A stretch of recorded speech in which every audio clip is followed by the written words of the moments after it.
Hello, എല്ലാവർക്കും പുതിയൊരു വീഡിയോയിലേക്ക് സ്വാഗതം.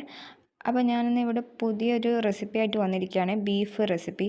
അപ്പോൾ അതിന് വേണ്ടിയിട്ട് കഴുകി വൃത്തിയാക്കിയിട്ടുള്ള ബീഫ് എടുക്കാം. ബീഫ് എടുത്ത് കുക്കറിലിടാം. അതിന് ശേഷം പൊടികൾ ചേർക്കണം കേട്ടോ. അപ്പോൾ എന്തൊക്കെയാണെന്ന് വെച്ചിട്ടുണ്ടെങ്കിൽ മുളക് പൊടിയുണ്ട്, മല്ലിപ്പൊടിയുണ്ട്, കുരുമുളക് പൊടിയുണ്ട്, ഉപ്പ് ആവശ്യത്തിനുണ്ട്, ഇത് ഗരം മസാലയാണ്, പിന്നെ മഞ്ഞൾപ്പൊടി.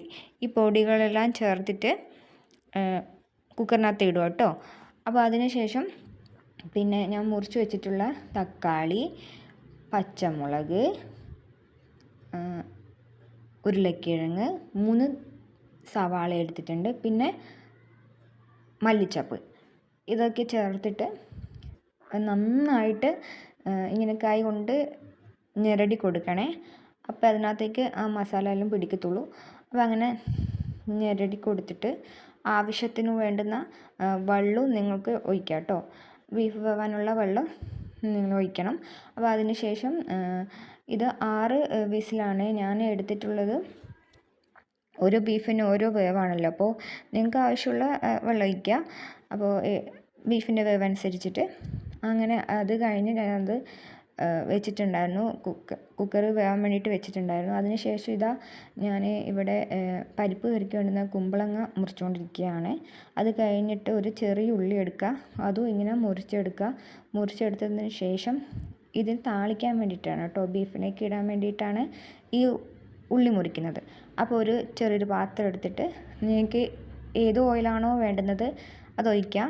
ഞാനിപ്പോൾ ഇവിടെ സൺഫ്ലവർ ഓയിലാണ് എടുത്തിട്ടുള്ളത്.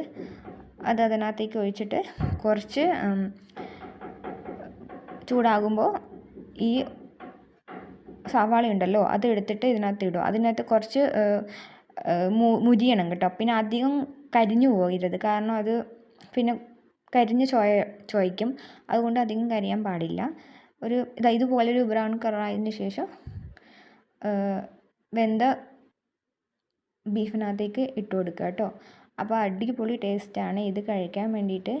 ചോറിൻ്റെ കൂടെയോ അല്ലെങ്കിൽ ചപ്പാത്തി, പൊറോട്ട എൻ്റെ കൂടെയൊക്കെ കഴിക്കാൻ വേണ്ടിയിട്ട് സൂപ്പർ ടേസ്റ്റാണ്.